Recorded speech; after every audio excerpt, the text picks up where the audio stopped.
All right, welcome back. I thought I'd do a little bit of a different video just to change things up a little. I am not a huge collector of cards. I find most decks that are published nowadays absolutely appalling and ugly. I don't know what it is. It's the kind of groovy corporate style that I absolutely despise, that is found everywhere, even in independent productions. I mean, they're really ugly. But anyway, yeah, Oswald Wirth. I'm going to use the German pronunciation of his name because he was Swiss, I believe. So I believe it's not Oswald Wirth, as some people say it's Oswald Wirth. Yeah, he published one of the first and most iconic esoteric decks that are still widely used today. He didn't have much of an influence, I believe, in the English-speaking world because he followed the French magician Eliphas Levi. And if you read, for instance, Crowley or Waite, their books, it's clear that they don't think very highly of Wirth. I believe when Waite was writing, I mean, Waite is an absolutely unbearable writer, and in an introduction that he was writing to another book written by somebody else, he wrote about Wirth's deck that it was very decorative. So it was Waite's way of saying that it was worthless, essentially. And yeah, Crowley also hated the guy. I believe that they kind of despised him for different reasons. One reason was that they disliked the fact that he followed Levi's association of Hebrew letters with the deck. So, for instance, the full card would be the letter Shin in Levi's association, and the English-speaking authors did like Levi, but they thought that he was essentially giving us a false association, so a blind, and they corrected it according to the Golden Dawn. The Golden Dawn association is different, and also because philosophically, Wirth is very much a 19th century European occultist, whereas Waite was more of a fan of more traditional Christian esotericism. Crowley thought he was the new Messiah and thought he was heralding the new eon of fire and yada, yada, yada. So essentially, Wirth is very much of a despised occultist in some ways. But in his defense, I will say that the association of Hebrew letters to the cards is absolute crap. I mean, the two have nothing to do with one another historically. Of course, nowadays we know much more about the history of the cards. There is not much of a mystery anymore, actually. It is pretty clear from historical studies that the deck was just a playing deck of Italian Renaissance origins.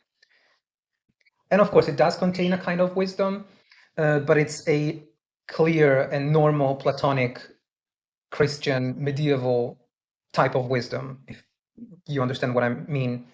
So no Catars, no Egyptians, no nothing. That is all bullcrap.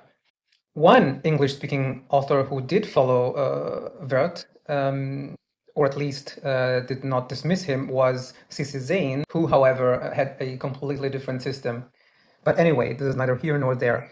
So what you see here is the second. So Wirth published two versions of the tarot, and this one is the second one, which is also the most well-known, perhaps. And I got this one from an independent printer who was printing this version. It's very pretty. I used it a lot. But this is the classic Wirth. This one is a little bit of a mystery to me. I believe that it is a sort of redrawing of Wirth's designs. I believe from Canada, from a Canadian printer in the 60s, maybe 40s, 50s. I have no idea. I mean, I'm just a dude on the internet spewing questionable facts with an aura of certainty. So do your own research. But usually, and this version is also the one that is used in the complete deck. So Wirth never published a full 78 card deck. I think he didn't think very highly of the minor arcana. But eventually a deck was published, a full deck with 78 cards, and this kind of design is used. The difference is that these cards usually come with a very washed out golden coppery background, which I really find extremely obnoxious. Whereas in some older editions, what you see is that there is a more reddish background, which I find extremely pretty and extremely pleasing to the eye.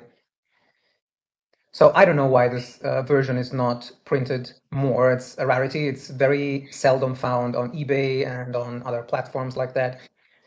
I mean, this is also kind of a call to action. If you're a printer and are thinking of publishing your own version of the Wirth Tarot, why not use the pretty red background? Please don't use the coppery one. It's hideous. And if you want to use this design, maybe a cool change could be to use red instead of the golden background. Anyway, I'm rambling at this point. I just want to point out that I find this background really pretty. And I wanted to show you this deck because online I have read of people thinking that this version doesn't actually exist, and that the reddish background that is found sometimes in some pictures is actually a result of a trick of the light or something like that. No, it does exist, and it comes, at least for me, it did come with this box. So now what I'm going to do is it's just going to be a silent flip through so that you can get an idea of how this deck is compared to the actual deck that Oswald Wirth published.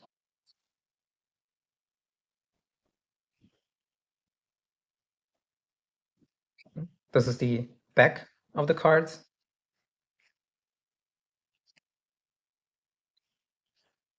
This is the magician or the juggler. Okay, so it's not a silent flip through already. You can see that there are some differences. And if you study Wirth's deck with his book, sometimes he mentions details that don't quite line up with this version because it's not the original version. Anyway, the Pope is.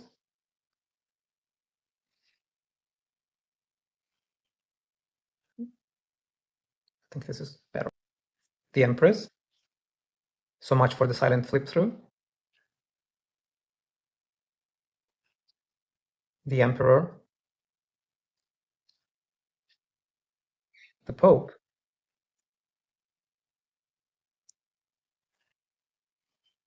The Lovers. As you can see, Wirth follows the school of thought that the lovers represent Hercules having to choose between vice and virtue. The Chariot. This design is found almost exactly the same in Levy's book. Justice. Obviously, he assigned justice to number 8. The swap around with strength was something that the Golden Dawn made up. The Hermit. The Wheel. Strength.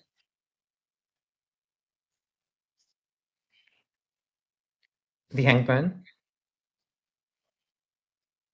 Death, which is unnamed here as per tradition. Temperance.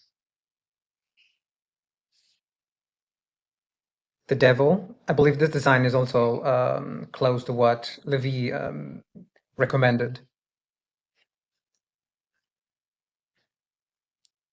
The Tower, which retains the old title of the House of God. Actually, if you follow the history of the tarot, the title, the Tower, is actually pretty new.